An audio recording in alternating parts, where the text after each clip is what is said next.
નવસારી જિલ્લાના ગણદેવી તાલુકાના અંચેલી ગામમાં અંચેલી પૂર્વ વિસ્તારમાં છેલ્લા 12 દિવસથી 100થી વધુ ઘરોમાં રસોઈ બની શકી ન હોવાના આક્ષેપ કરવામાં આવ્યા હતા, કારણ કે અંડરગ્રાઉન્ડ ગેસ પાઇપલાઇનમાં લીકેજ સર્જાયું છે। અંચેલી મોહનપુર તરફ વીજ કંપની દ્વારા નવી અંડરગ્રાઉન્ડ વીજ પાઇપલાઇનને નાખવાની કામગીરી દરમિયાન આ ગેસ પાઇપલાઇનમાં ક્યાંક લીકેજ થયું હોવાનો આક્ષેપ કરવામાં આવ્યો હતો। લીકેજ થયેલી લાઇનમાં પાણી ભરાઈ જવાના કારણે ગેસ ઘરો સુધી પહોંચી શકતા નથી।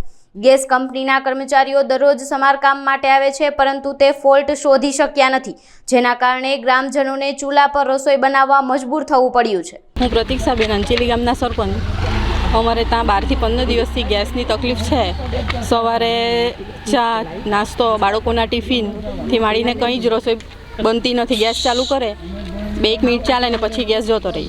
એવું આખો દિવસ અમે ફોન કરીએ તો અમે આવેલા જ છે, અમારી ટીમ અહીંયા અંચેલીમાં છે જ, પણ કંઈ ચાલુ થતી નથી। એમ રસોઈ તો બનતી જ નથી। ગેસ પર મૂકેલું હોય તો રસોઈ કાચી જ રહી, તરત જ જતી રહી ગેસ પાછું। 12 થી 15 દિવસ ગામના બધા જ।